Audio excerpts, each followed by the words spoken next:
discovered, though, after the Second World War, when they started to move on a larger scale from their zori and gaita and other open footwear to closed leather shoes, is that in the humid Japanese climate, the rate of foot fungal infections went way up. With the closed shoes. That's right, with the closed shoes. One of the things that I found really interesting that you said is that for technology to take hold, a body technology, there has to be a cultural context there to support it. And I wondered if you could give us an example of some technologies that are potentially very good and useful that have not taken hold in a culture, perhaps in our culture, that you think perhaps that's regrettable or perhaps it's inevitable given the fact that we just don't have the climate to accept them. Well, one interesting technology that has taken a partial hold and where I have some experience is the futon. And the Japanese actually sleep on futons that have much less padding than American futons do. And I started sleeping on a futon a while ago, and it took me a little while, but I found that I have slept better on it than on most conventional beds. And there are many more people, though, who look for all of the layers of bedding that they can. So if you look at the premium beds that are offered now, you have one layer after another, and the whole bed is sometimes so thick that you almost need a ladder to climb to the top, and they need special sheets. So the American approach to things is often that more is better, and that the thicker your bed, the more comfortable it's going to be. When in fact it's probably better for the back to have support, but not too much cushion. It depends. Many things really depend on an individual. So I could never say what's comfortable for others. That's another one of the themes of the history of the body and technology. You will have a set of chairs that employees in a company are trying out, and it is very rare that there will be consensus on what the best chair will be. I've met a number of people who've been involved in that, and it's seldom that there is agreement among employees about what to get. So just as there are differences among cultures, there are also the differences among individuals that make these sorts of things variable. That's right. Yeah. Your previous book, Why Things Bite Back, dealt with the law of unintended consequences. And I wonder if you'd give us some examples of technologies that have had unintended consequences in our culture. One that's familiar now is the use of antibacterial sprays and soaps, which in a way can be very good and even necessary, but I write in the book about the prevalence of antibiotic resistance. And so a persistent question in the use of all technologies that try to suppress any organisms is that the process of evolution will produce organisms that are resistant. So you have to count on any measure that you have as being temporary, and then you have to continue to develop some kind of new way to deal with them.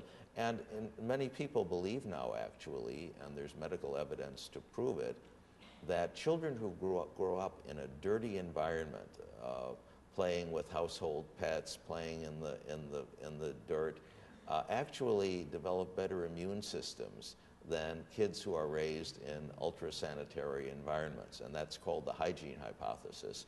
And some people believe, for example, that the rise of asthma and allergies is actually due to the healthier, hygienic upbringing that more recent generations have had. Well, my father always said a little dirt is good for the system. He was absolutely right. Okay, so he was wiser than he thought.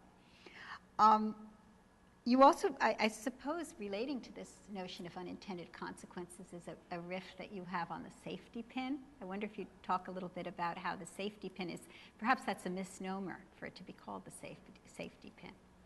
I got interested in the safety pin a while ago when I read about a Philadelphia citizen, Dr. Chevalier Jackson, who was one of the most distinguished physicians in Philadelphia and the United States in the early 20th century. And his greatest accomplishment was developing a set of tools and procedures for extracting objects that had been swallowed, especially by children.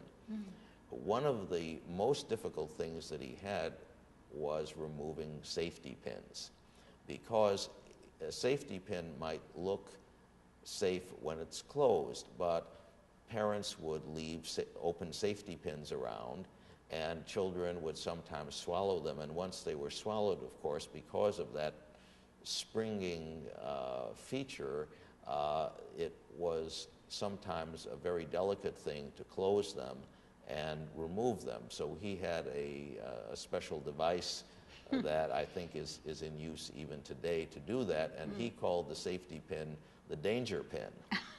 But I have some ads for safety pins in the late 19th century. They never mentioned the risks. I mean, today you would have warnings mandated by the FTC to say that always keep safety pins closed, keep them out of the reach of children. But no, you had this little beaming baby who was talking about how safe he was thanks to the safety pin. And I was saying earlier today that in the Middle East there was a long-standing custom, and still is, of pinning a blue bead to children's sleepwear to protect against the evil eye.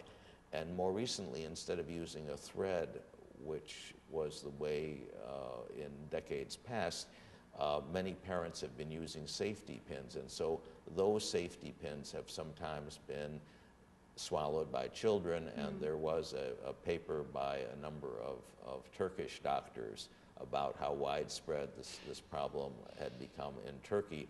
And it's amazing to me, Wikipedia says, you know, safety pins are safe, even though there is a long literature available in Medline of all of the cases of safety pin. Yeah, when you start injection. thinking about the safety pin, it really does seem rather, daunting. I'm told that there's an exhibit at the Mutter Museum in Philadelphia of safety pins or other objects that have been extracted from individuals. I mean, we're in Philadelphia now, Yes. so people could run off and see that exhibit. Oh, yes. Yeah. Yes, Dr. Jackson had special cabinets made for the objects that he extracted, and he cataloged them. So it is a form of a time capsule of lots of little technological objects, not just safety pins, but straight pins and paper clips and anything that kids might swallow or adults might be stupid enough to swallow. And in most cases, nobody has saved actual samples, but because these were removed by Dr. Jackson or one of his associates and cataloged, they are now there. We'll all have to go out to the Mutter Museum and have a look at that.